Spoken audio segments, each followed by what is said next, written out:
re-explanation. Just a moment.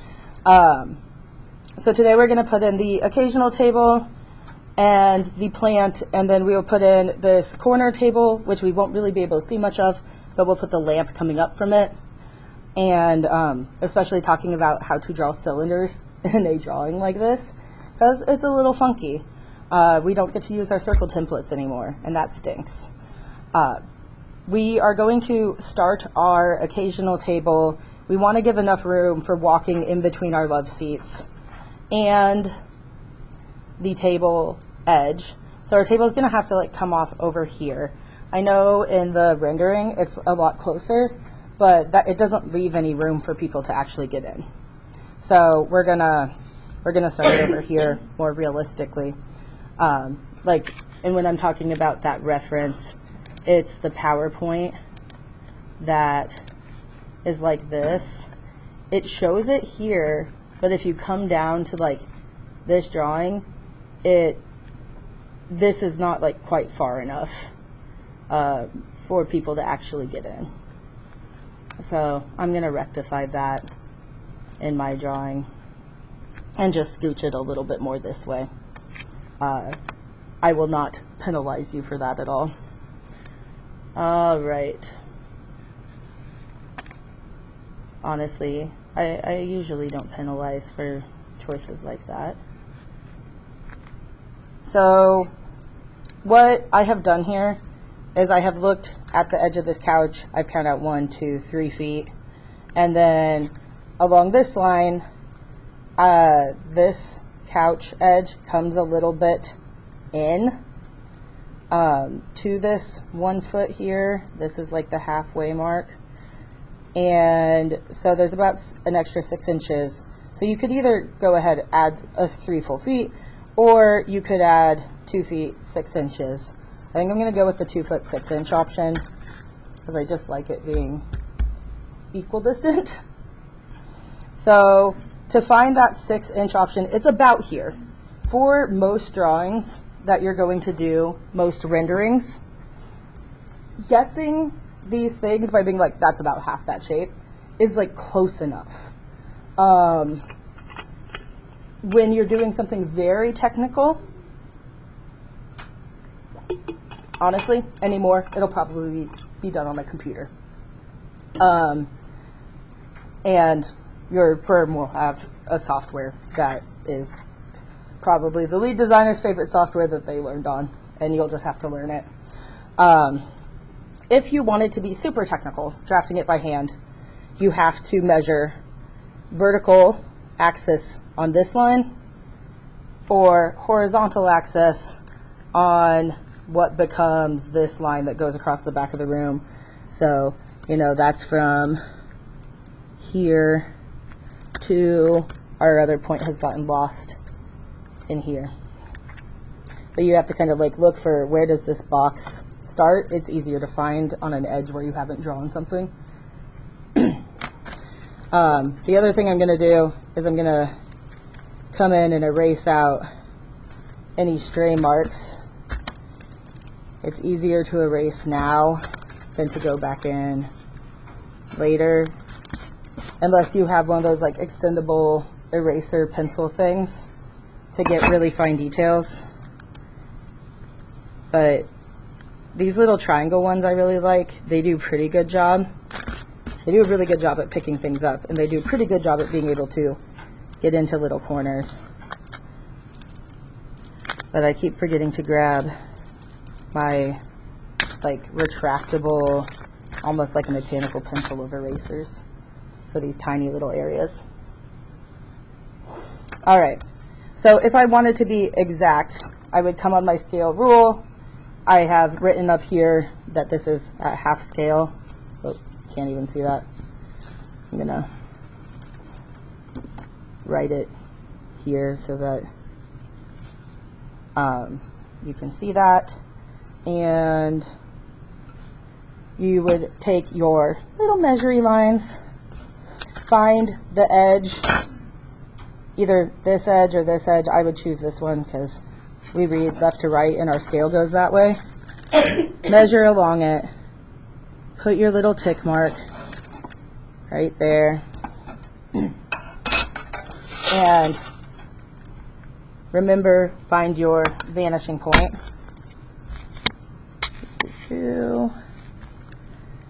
Line them up.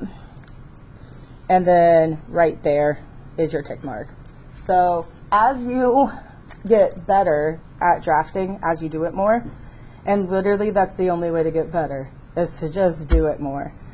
And give yourself little projects to do it with, draft out a room in your house or something like that. I know it doesn't sound like a great way to spend a Saturday night, but it's the way to get better. And make that mark. So I was almost exactly on, just looks like a little bit to the left. So I'm going to make that mark there. And then I am going to measure out this way. Now my table is 36, yeah, 36 by 36, so that's 3 feet. Luckily I have just enough room here in my 10 foot to continue my vanishing point right along there and just mark my line right there. All right, now I have to find 3.5 or 3 feet along here. I have the 6 inches. I have 1, 2. I need to find my 6-inch mark here. So I'm going to follow this line back to right here. I'm going to measure out 6 inches. Find the half scale again. And put my mark. Use my vanishing point to extrude that out and come along right there. The back edge of my table is going to follow along this horizontal line. Remember, all of our vertical lines stay perfectly vertical. All of our horizontal lines stay perfectly horizontal. It's only those lines receding back into space that have any perspective. So only lines coming towards us are going away from us. So I need to get my T-square out, get my right angle, flip it so that it's correct and flush, and draw in the line for thank you, for my front of my table, right there. If you ran into an issue where you were like, oh dang, I didn't make my picture plane long enough initially, you could go ahead and come through, just make sure that you're coming through your vanishing point and through the point that is on the edge of your paper at each of these, and lightly extend these lines.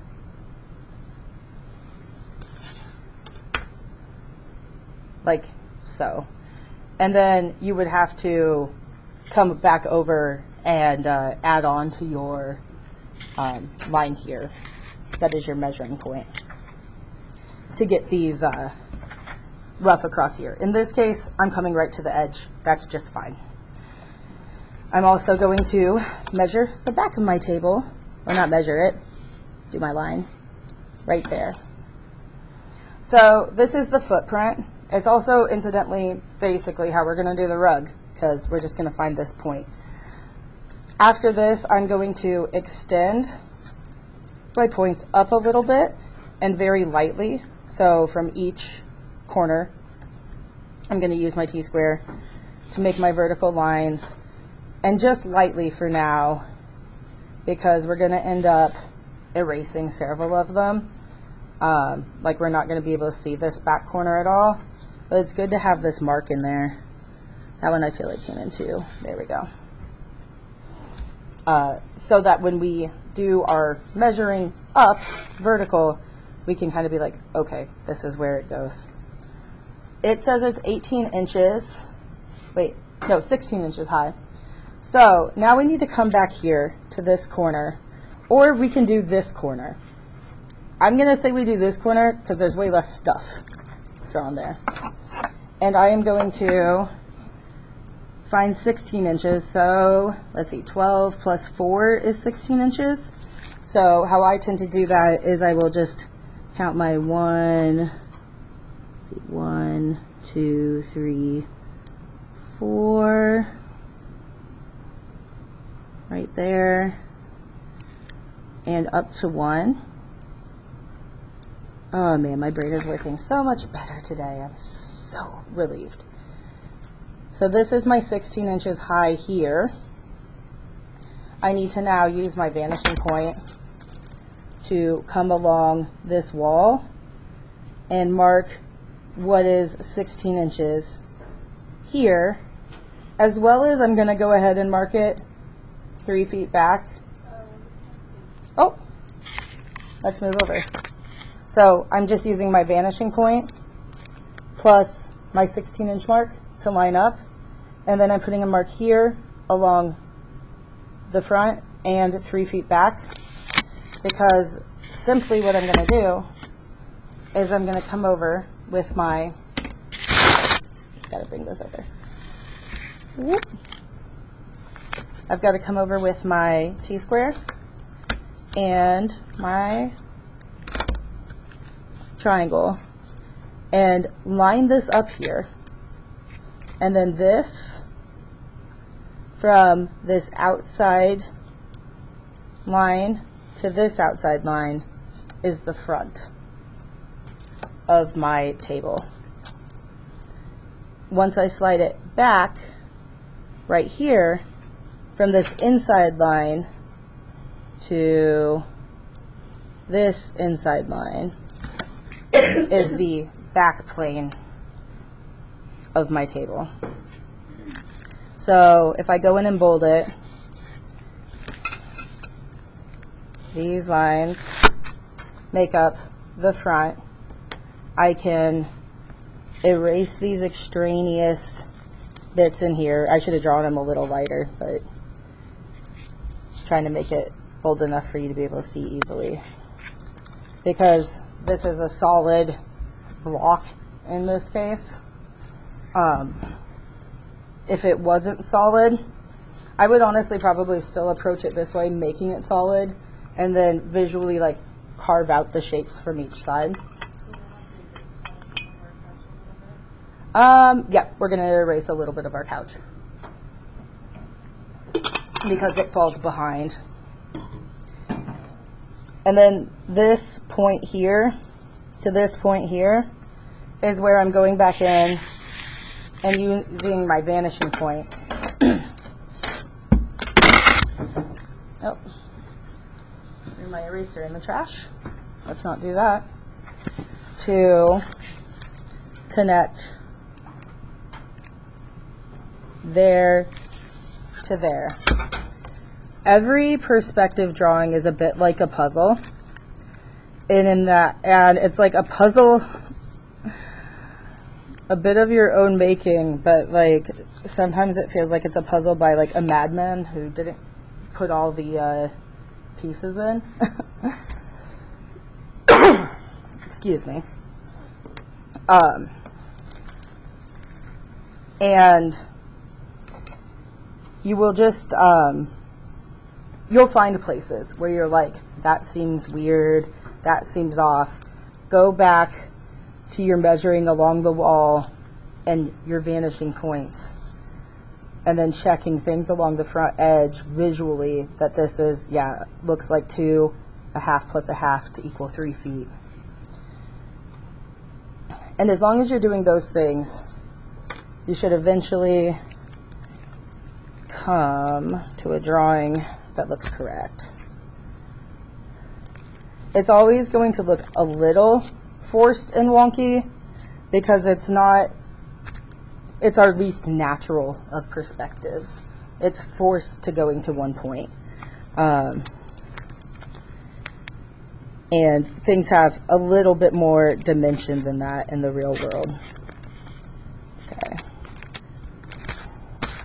I'm just cleaning up a few things here.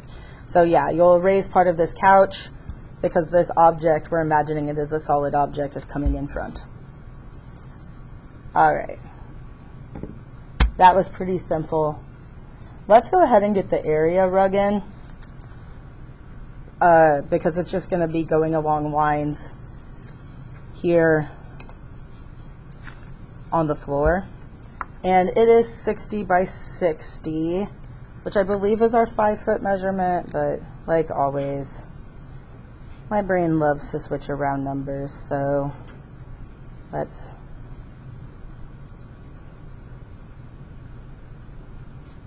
Oh wait, that's not what I wanted.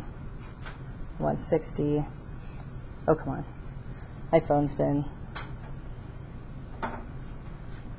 Okay, yep, 5 foot. So I like to have, the rug goes under the occasional table. I typically like my rugs to at least touch the edge of my furniture if they're supposed to be like a whole area rug. I prefer it really to come a little bit in. But let's kind of look at this and visually see where 5 feet is. So if I start here, 1, 2, 3, 4, 5. Okay, I really do want to, let's just center it under the occasional table. I think that's probably going to look our best. And we will do, so here we have 1, 2, 3 feet, 4 feet, 5 foot. That is this line right here, going this way, is probably where we should start it. No, I'm going to want to come up like half a foot here. So I could measure that, but I think I'm just going to eyeball it right there. And then I'm going to come out. So that's half, 1, 2, 3, 4. I need to give myself a little bit more of this line. And I'm just going to eyeball about there. Just for putting in my marks while I'm planning on centering this. Because they're actually going to come in along here. Okay. And then I'm going to find my centering lines going back this way. And let's just 1.5, 2.5, right about there. 1.5, 2.5, about there. Okay, so the first thing I'm going to do is I'm going to find these lines going back, and I'm going to just push them back to this line here. I'm not going to go any further than that. I'm going to come out just a little bit in front, and then I am going to do the same vanishing point, this line. I'm just coming back to, if I traveled along here, to right there.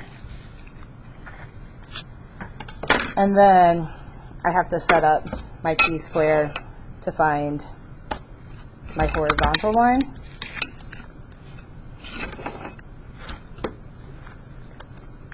And make sure that it's all flipped. This one has a bezel on it, so I have to flip it. Okay. Draw that line, just connecting across the back. I don't go through this box because this box is in the way.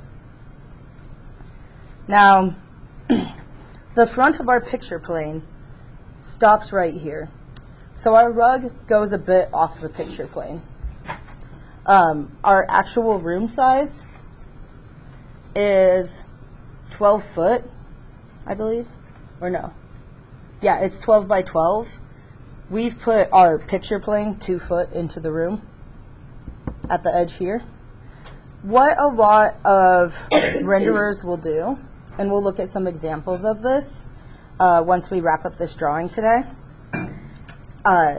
is they will kind of feather off the edge down here.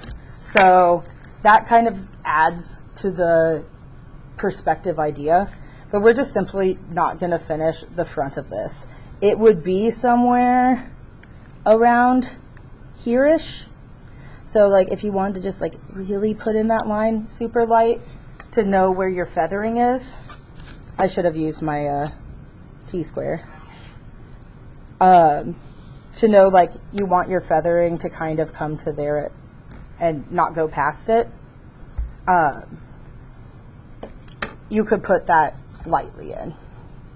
But your actual picture plane isn't starting until about half a foot in on the rug. So you have about 6 inches you can't see. All right. Let's figure out if we can see any of this corner table. So our corner table is 30 inches high. So that is 2.5 feet. So if we're looking along this wall, we have 1 foot, 2 foot. Oh, yes. Yes, thank you. How you have to have this set up to not get the T-square in the way. No, it's really, really good. Please tell me if it gets off screen, because this is the perpetuity that you can look back on video.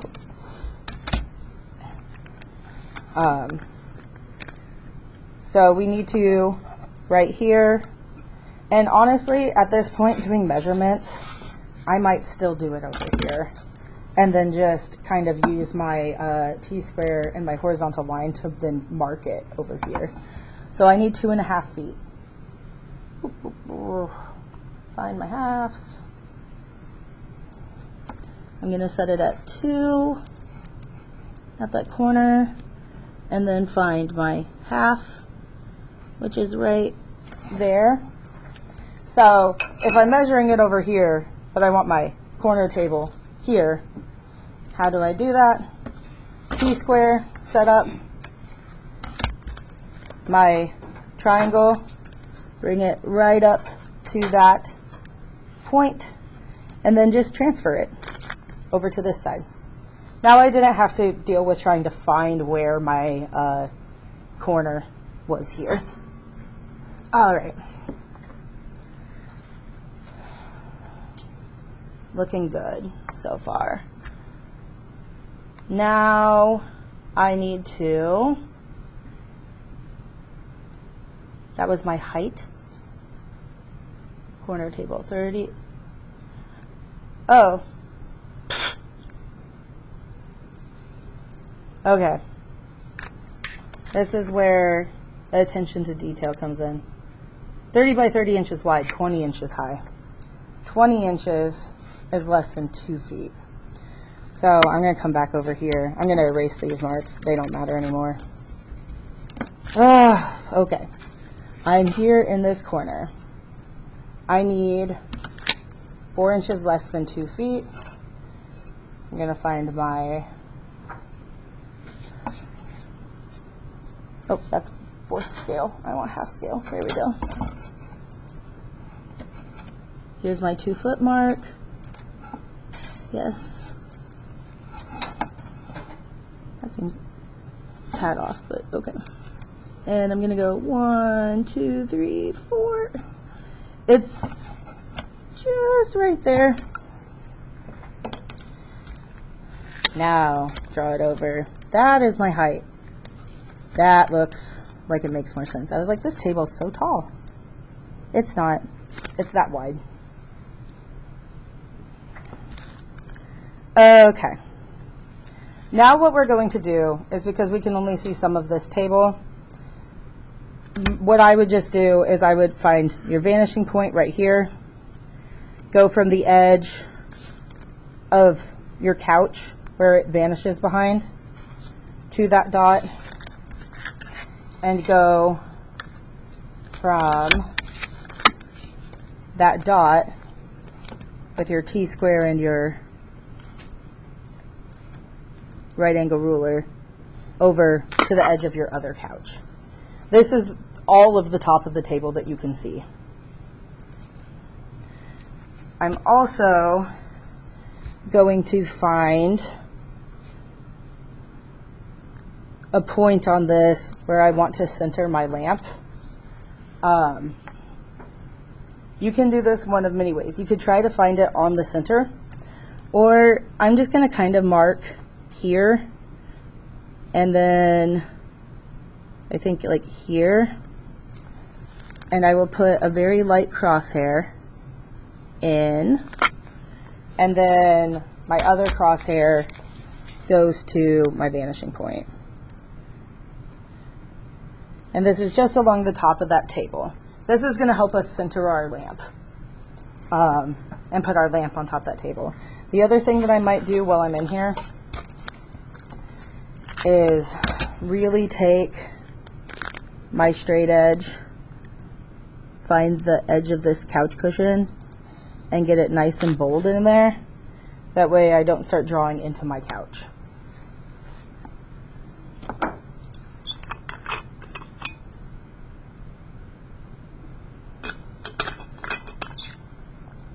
All right. Now, and so what's happening here, why it looks so small and why it doesn't look like it would be the 30 inches that you could fit in here, is because in perspective, this is coming out further, but it is being blocked by this object coming out further in front of it.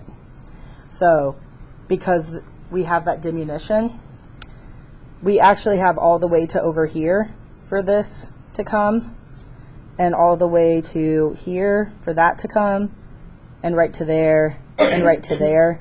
It's fit tight up against those chairs. That being said, in the drawing, I don't want my lamp to feel too crowded, so I've kind of adjusted this to be back just a little bit. All right, table lamp, overall height, 32 inches.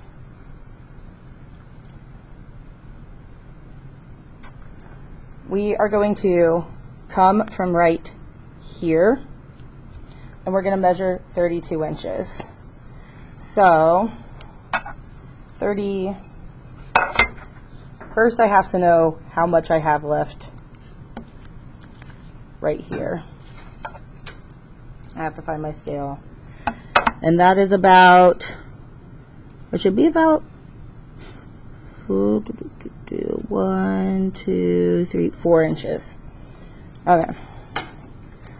So, if I have 4 inches, what do I need to add to it to be 32? If I add 12, that gets me to 16. And if I add another 12, that gets me to 32? Yeah? No. We'll do this.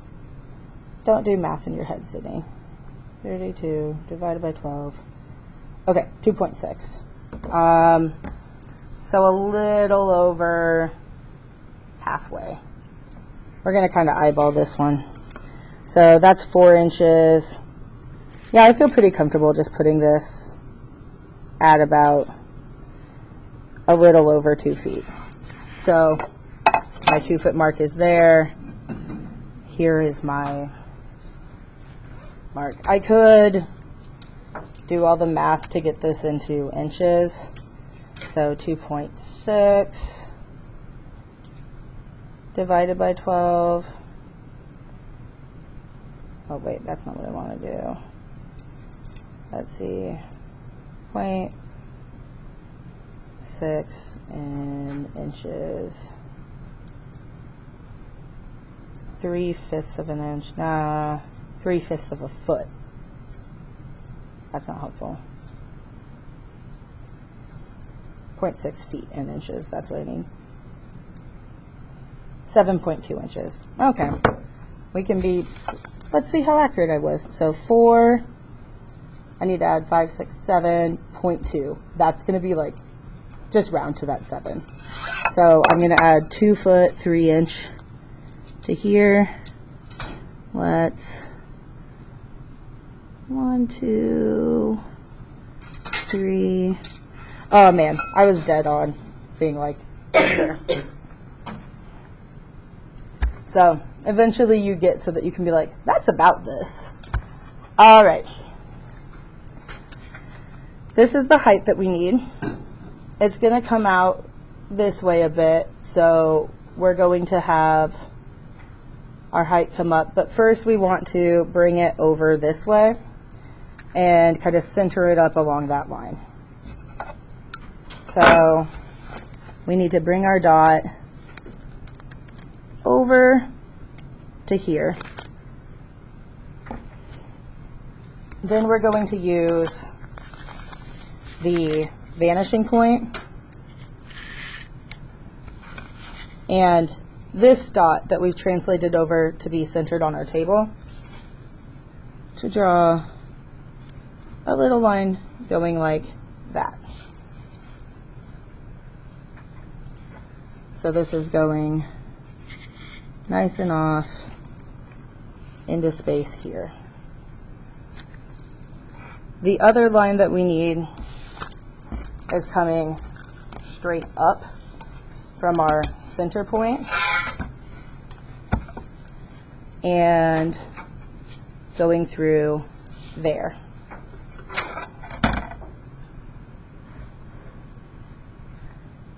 Right here is where we have our ellipses, but we have to figure out how wide on each of these points we need to go. Oh, we also need, sorry, directly through this crosshair right there. So this is our z-axis. This sometimes helps to label it just for a moment. That goes up and down. These are our x and y axes that go across this way and across that way. Otherwise, it's very easy to like accidentally use your z-axis, so labeling it's nice. We want to, let's just like extrude this all as a cylinder. So we need to find on this x-axis from here to here the distance that we want.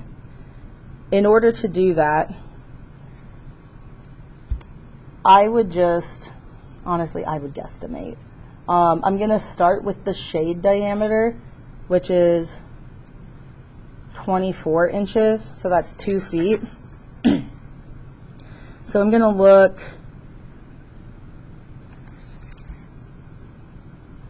it's going to be harder for you all to guesstimate though. I want a foot on each side. And what I would do for that is we want a foot going this way, and we want a foot going this way. I would take this from here to here and just come up and mark along your x-axis, because from here to here is a foot. Or you could come from here to here and come down and mark. And then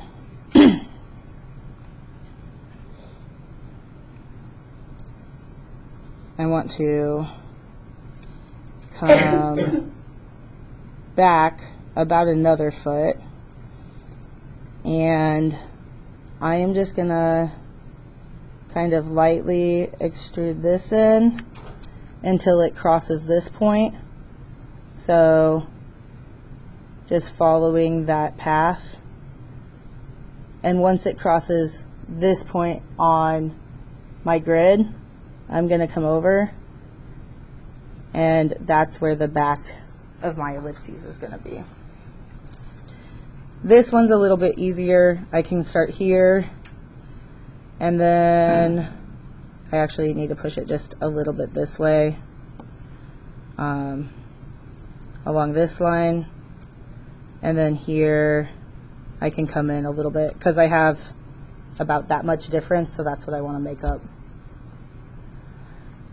So now I have from here to here, and I erase out some of these lines, and from here to here I need to draw in a curve from this point to this point, and then extend that curve up here, and then I'm trying to follow and make an ellipse that comes down there and comes across here.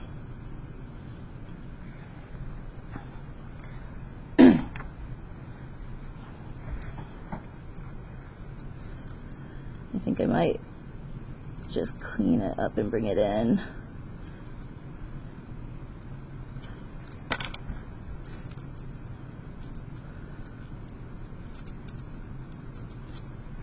If you are having an issue finding your ellipse here, one thing that you could do is connect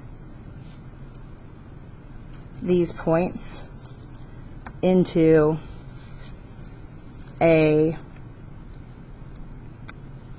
kind of diamond shape, and then try to keep your curve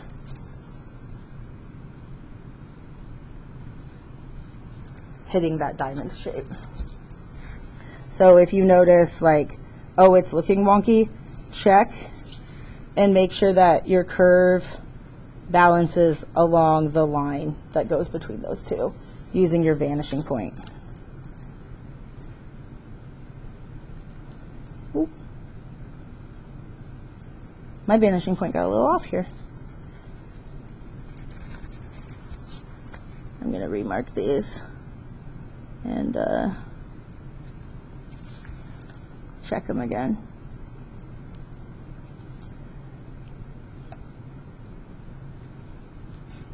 It looks like maybe I got that a little high.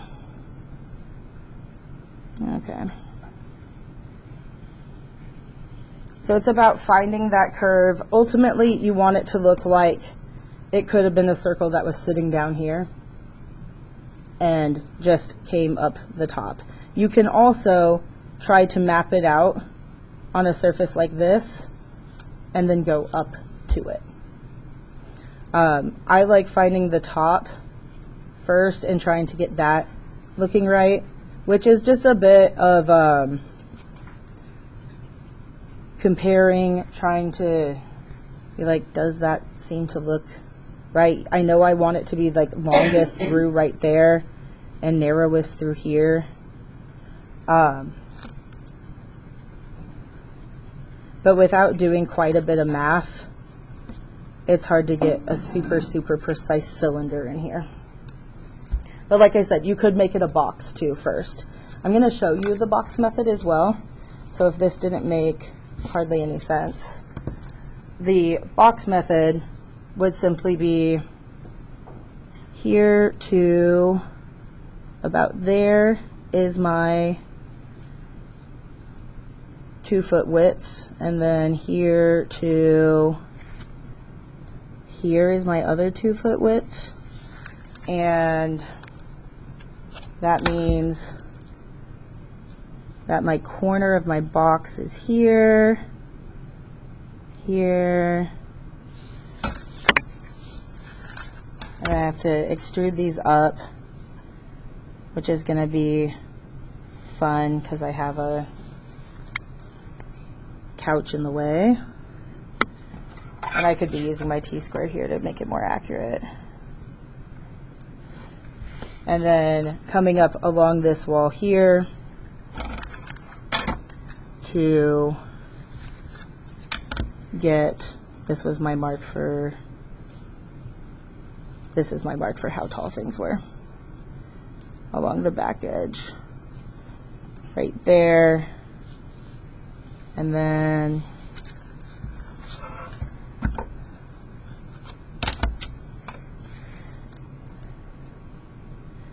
And I honestly think that overall, I kind of prefer the boxy method. It's just a lot more extra steps.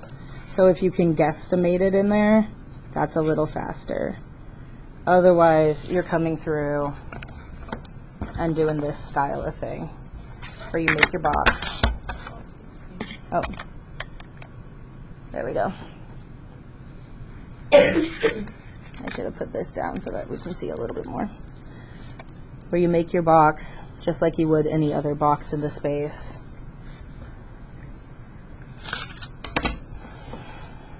And then you carve away from it like this. And this, I think I got it a little better centered and more accurate here. Now, I'm just basically curving off the corners. And then I can extrude down and down. I need to figure out how high that lamp center goes up though, or the shade. Shade diameter is 24, shade height is 16 inches. Let's see, I have a foot there, and 16 inches is 4 inches over a foot. So I can measure this. Just gotta find my correct half scale there. So from here, where it's closest to the wall, to like there. This is like roughly the bottom of that, because I found this point on the wall that I measured for, and this point is 16 inches down. So then I just kind of bring in a line there and going back into space here.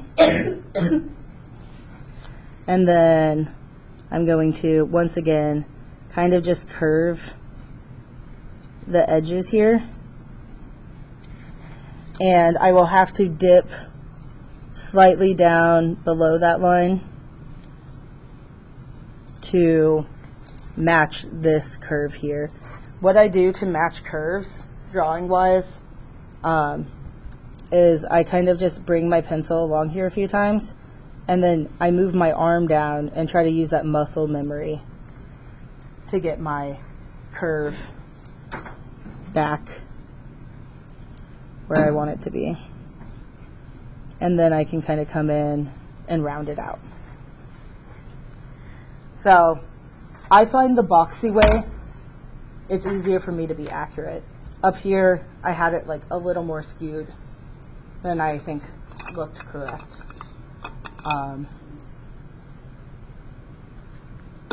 But there's like kind of that skew guesstimate way, and then this way.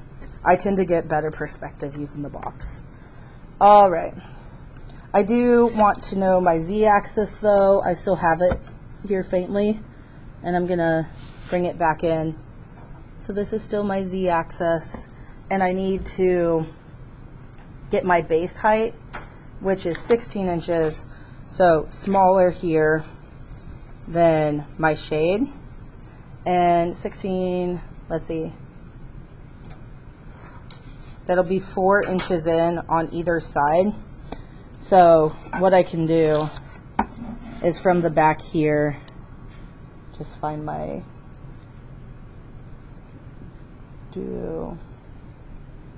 find my half. There it is. And right here, measure 1, 2, 3, 4. And then from about this point, measure 4 in there.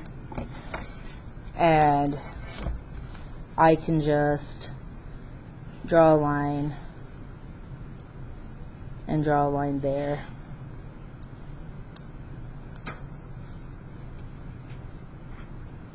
think that should be a little more on this side of that. There we go. And then I can either find this corner and draw a line straight up for that squareness of that base. This looks like a little bit off.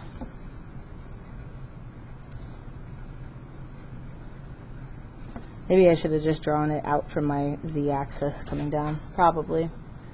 Let's find it. Okay, right here. From my z-axis I need to find. Okay. From right here on this point I can do 8 and 8 inches and get that better. Let's see. 3, 6, 7, 8, and then 3, 6, 7, 8. It's pretty close.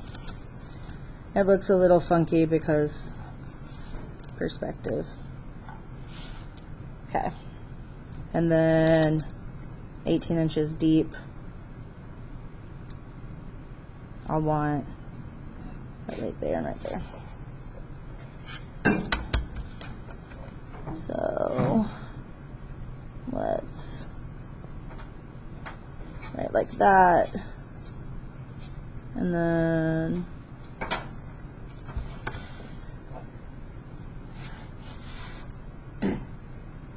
that still looks pretty wrong to me.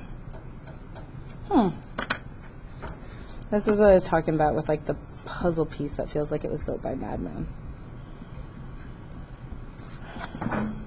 At this point, this side is so crowded that I will honestly probably just come through the center here, put in my z-axis. I know it's about 4 inches in on each side, and I think I will just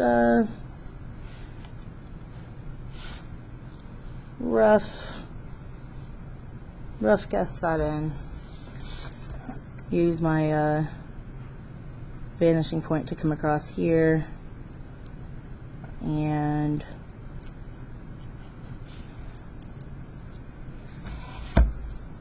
put in that edge. That's better centered. Looks better to me. And then I have to erase out my z-axis and all this stuff that I can't see.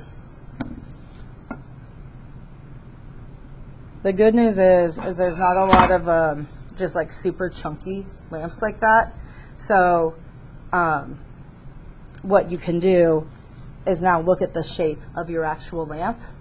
Like let's say like it had, you know, like those vase lamps that kind of have like a bulbous vase at the bottom. Is I could extrude this down for like through here for that z-axis where like the stem would come down, and I could use this shape to figure out what a different lamp shape might look like sitting in there. And then I'd have to clean that up. But that's how you use these boxy shapes to make more realistic furniture. So you start just noticing, okay, that curves around, comes down like that, and then that's going to come out of there. And now I have a more realistic looking lamp. So I'm going to give you just like a minute or two to play with that. And you can look up on your phone a lamp shape if you want. But I think it looks way nicer than doing the boxy thing to actually render in a little shape. Plus it gives you some practice of looking at shapes and trying to carve out and fit them in these boxes that we've made. So I'm going to pause this. Okay. So what we have left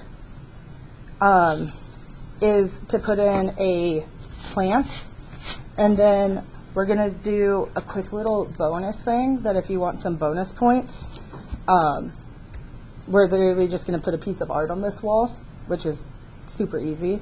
because we're just going to basically map out and then do a frame just like we did the window, but on a wall like this, because I want you to see how to do something that fits flat on the surface. And you can either choose to do it on your drawing, and I'll give you like a few bonus points. So like if there was like a little area where like you didn't do as well on, I'll just fudge it and give you some more bonus points. And if you do great, then you'll get like, let's see, these are like worth 25, so it'll only be like 2 or 3 bonus points. But hey, a point's a point. All right, so now we need to do, and I need to bring this over here, we need to do our little house plant.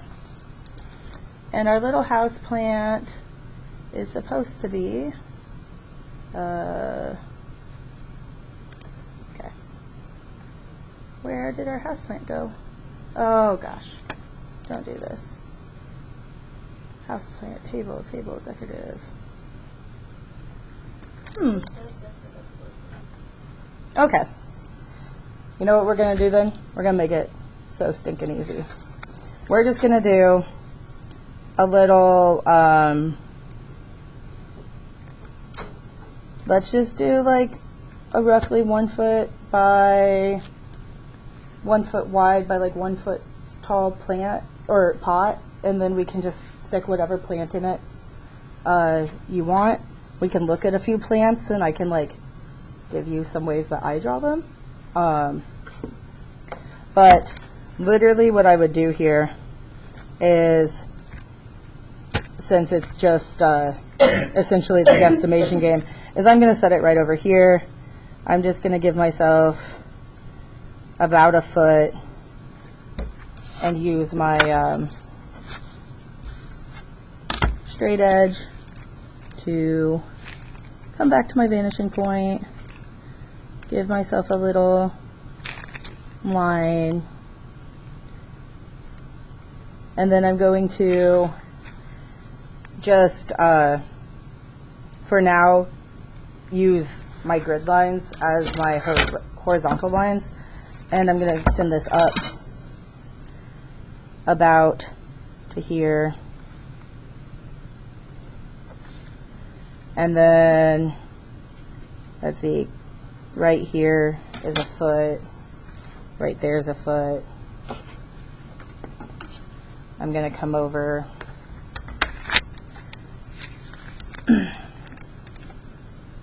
and get this lined up. There's the front of my box, there's the back of my box, and let's put our lines through here. Or wait, I don't know why I did that. That doesn't need to be there. I'll get there eventually. Back like that, back like this, and then I'm going to use this line as my horizontal line. And then I just need a vertical line there. So I can, similarly to how I did the lamp here, is I can take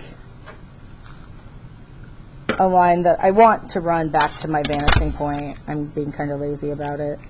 And getting a little inaccurate. And run it through the center of my box, and then run something horizontal roughly there, and then figure out the top of my pot by squishing it into that square, and then from the very edge I'm going to just kind of extrude a line down and use that same kind of muscle memory copying method to get the lip of that pot, and then I'm just going to taper it here and do the same curve.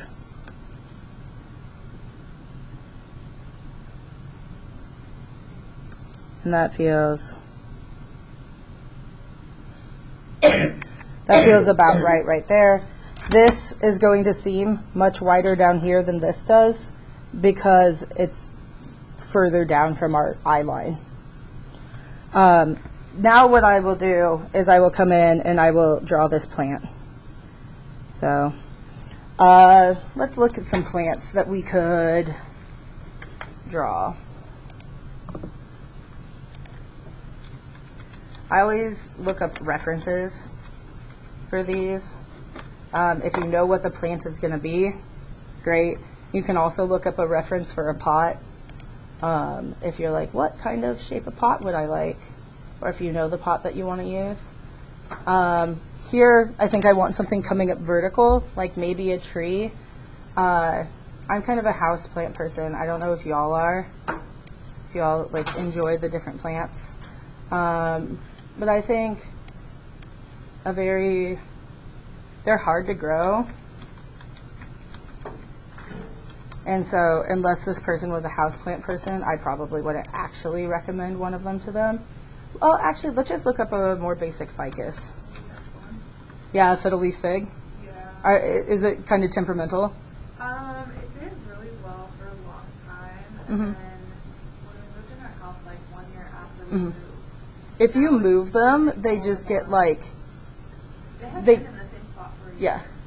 And then it just lost all the bottom leaves, and now... I always referred, I had a fiddle leaf fig for a while, and I referred to it as the fiddle leaf twig. Yeah. The bottom is very tiny. Yeah. So like there's like this, yeah, like fiddle leaf fig, which is an option. Ooh, actually, I love a Ficus elastica because they're so hard to kill. It still looks nice, but Yeah. it's just... Mine was really small, and then I sunburnt it. The good thing about fiddle leaf figs is they will come back from having no leaves. Yeah. Like, but they really just want to be outside. Is what it is. Oh, I didn't want Google Shopping. Do they have it at that plant store in Exarden? I I forgot the name of Well, it. Yeah, it's it is. Yeah, it's I'll think of it in a second. It's run by the same people I think who own Viaduct, which is like a landscaping company. Oh. Okay. I have one of those like that. One of these. Yeah. They can be, the reason that they can be difficult is because I have one like this that's a Taneki. Is it's hard to tell when they need water. So you kind of just have to be like, I think you need water, and give it some. They do best, in my experience, houseplant knowledge, houseplant hour, is they do best in my experience if every so often you give them a shower. Like I just put them in my shower, and then I stop up the tub, and I shower all the leaves off and things like that. And then I fill up the tub so there's like an inch or so in there and let it just like soak it up, and then put it back in its cover pot. I also grow them in, I grow like a plastic pot set inside one of these. So I'm going to do something a little bit like this, and literally just what I'm going to do is I'm going to bring up a couple stems here, and then I'm going to look at the shape of these leaves, and they're pretty oval that kind of come to a point here. And I can start just by making kind of this seed pod or elliptical oval shape, but I also can come off of my main stem and draw them coming down like that, or this one is like really up, reaching up, so it's more like coming like this, and just sketch in the shape of the leaves. You know, it doesn't have to be perfect. Plants are very organic shapes, and so they're pretty forgiving as far as sketching them goes. But I would just sketch in, you know, a few nice leaves. If you know what plant's going to be there, you can do that plant. But here, I'm just going to give it enough that when I came in with markers, that I would have kind of an idea of placement and stuff. Make sure to overlap some of the leaves, erase out things that overlap. That just makes it look a little bit more natural. So, and then you can beef up the size of the stems a little bit. And it doesn't have to be too complicated. Like, you don't have to get in all this detail. That's stuff that I would put in when I came in with marker or color pencil or something like that. When I'm just getting the basic draft in here, I'm just kind of trying to get roughly the size, really. And I like their pot better than the one that I drew. So I'm just going to kind of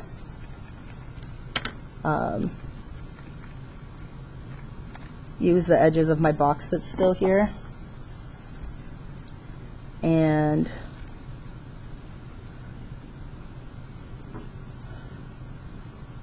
kind of draw something like that, where it kind of comes out and back in. And I'm still making it roughly fit that box shape, but now I have a little cuter pot. So that's the floor plant. So you can, you know, map out its footprint roughly and then get it nice in place. Cool. All right. So once you have your floor plant done, this is the bonus credit thing, which is just putting an art piece up on the wall here.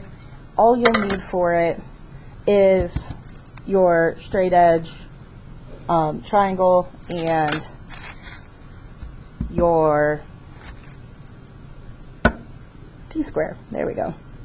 And I'm going to have it come in here, and I'm just going to say it's about 2.5 feet. And then from this point here and this point here, I am just going to use my center vanishing point, bring it along the edge, bring it along the edge, and then I'm going to give it just a tiny bit of a frame. So I am just going to kind of guesstimate how much of a frame I want here. And the key is to then extend this line a little bit above and below, figure out how much top and bottom frame you want, and simply use that again. We could be measuring along this back wall if we had an exact size of art. For something like this, where it's just like, oh, we're going to put some type of art there or something, and we don't know the art yet, I would just kind of roughly sketch it in and not have anything super measured. And then what you tend to do for art is, if you know like what kind of art it's going to be, you might give it like a little scribbly version of that. Like if it's a landscape, you know, you might kind of give it a little something like that. Or you can just kind of do a little scribble like it's modern art or something like that.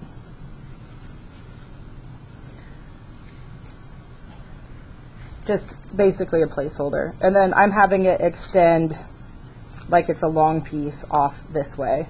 One thing to keep in mind is a lot of people, in my opinion, as somebody who does a lot of art, hang their art way too high on their wall. You want it about comfortable viewing from standing. If it's primarily a sitting room, I might even lower it just a little bit. And I'm still a big fan of a gallery wall because I have lots of art in my house, so it's like, well, the wall's just going to get covered in art. All right.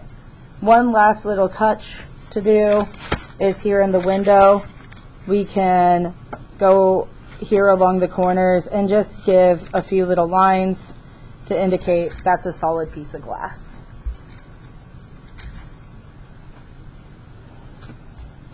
At this point, this is where you would start coming in, rounding out shapes to make your furniture match what it might actually look like. You know, figuring out, okay, does this little couch actually have legs that come in along here? Things like that. You might also notice some wonkiness. So this is going to be troubleshooting, but I'm going to do that. I'm going to stop this video since it's an hour and just do another little video that's troubleshooting.